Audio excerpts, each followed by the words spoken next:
Guarantee news ವತಿಯಿಂದ ವಿಶಿಷ್ಟವಾಗಿ ಅಂದರೆ ವಿನೂತನವಾಗಿ ಪ್ರಪ್ರಥಮ ಬಾರಿಗೆ ಅದು ಮಾಧ್ಯಮ ಇತಿಹಾಸದಲ್ಲಿ ರಂಗೋಲಿ ಹಬ್ಬವನ್ನು ಆಯೋಜನೆ ಮಾಡಲಾಗಿದೆ.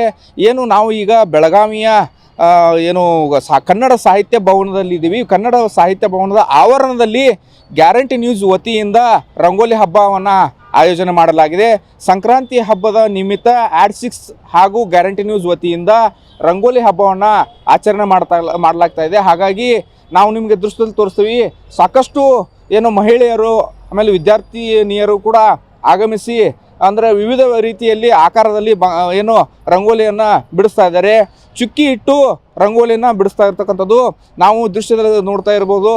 ವಿವಿಧ ರೀತಿಯ ಆಕಾರದಲ್ಲಿ ವಿವಿಧ ರೀತಿಯ ಕಲಾಕೃತಿಯಲ್ಲಿ ಈಗ ಸದ್ಯ ಅವರ ರಂಗೋಲಿಯನ್ನು ಬಿಡಿಸ್ತಕ್ಕಂಥದ್ದು. ಹಾಗಾಗಿ ಸಾಕಷ್ಟು ಉತ್ಸುಕತೆಯಿಂದ ಈ ಸ್ಪರ್ಧೆಯಲ್ಲಿ ಭಾಗವಹಿಸಿದ್ದಾರೆ.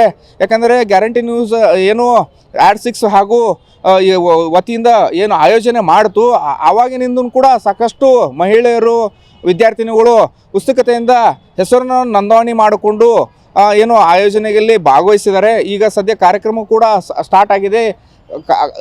ನೋಡ್ತಾ ಇರ್ಬೋದು ಯಾವ ರೀತಿ ಅಂದರೆ ವಿವಿಧ ರೀತಿಯಲ್ಲಿ ಆಕಾರವನ್ನು ಬಿಡಿಸ್ತಾ ಇರ್ಬೋದು. ಅಂದರೆ ಅವರಿಗೆ ಯಾವ ರೀತಿ ಅಂತಂದರೆ ಸಾಕಷ್ಟು ಒಂದು ರೀತಿಯಲ್ಲಿ ಕಲಾಕೃತಿವಾಗಿ ಭಿನ್ನವಾಗಿ ತಮ್ಮದೇ ಆದ ಶೈಲಿ ಒಳಗೆ ಆಕಾರವನ್ನು ಕೊಡಲಿಕ್ಕೆ ರಂಗೋಲಿ ಮೂಲಕ ಅಂತಂದರೆ ಒಂದೊಂದು ರಂಗೋಲಿ ಬಿಡಿಸ್ಬೇಕಂತಂದರೆ ಅದರದೇ ಆದ ಒಂದು ನಿಯಮಗಳು ಇರ್ತವೆ. ಆ ನಿಯಮಗಳು ಅಡಿಯಲ್ಲಿ ಕೂಡ ಸಾಕಷ್ಟು ಒಂದು ಚೌಕಟ್ಟವಾಗಿ ಬಿಡಿಸ್ತಕ್ಕಂಥದ್ದು. ಇದು ಏನಂತಂದರೆ ನಮ್ಮ ಗ್ಯಾರಂಟಿ ನ್ಯೂಸ್ ವತಿಯಿಂದ ಒಂದು ಕಾರ್ಯಕ್ರಮ ರೀತಿಯಲ್ಲಿ ಹಬ್ಬ ರೀತಿಯಲ್ಲಿ ಅಂದರೆ ಸಂಕ್ರಾಂತಿ ನಿಮಿತ್ತವಾಗಿ ನಾವು ಈ ಕಾರ್ಯಕ್ರಮವನ್ನು ಮಾಡ್ತಾ ಇರೋದಕ್ಕಂತಕ್ಕಂಥದ್ದು. ಹಾಗಾಗಿ ಬೆಳಗಾವಿ ಜಿಲ್ಲೆಯಲ್ಲಿ ಮೂಲೆ ಭಾಗಗಳಿಂದ ಬಂದು ಇವತ್ತು ಬೆಳಗಿನ ಜಾವನೆ ರಂಗೋಲಿ ಬಿಡಿಸ್ತಕ್ಕಂಥದ್ದು. ಹಾಗಾಗಿ ಸಾಕಷ್ಟು ಖುಷಿಯನ್ನು ಕೂಡ ವ್ಯಕ್ತಪಡಿಸ್ತಾ ಇದ್ದಾರೆ. ಕ್ಯಾಮ್ರಾ ಪರ್ಸನ್ ವಿಶ್ವನಾಥ್ ಪಾಟೀಲ್ ಜೊತೆ Rajesh Hugar, guarantee news, Belagavi. Guarantee news, ಸುದ್ದಿ ಖಚಿತ, ನ್ಯಾಯ ನಿಶ್ಚಿತ.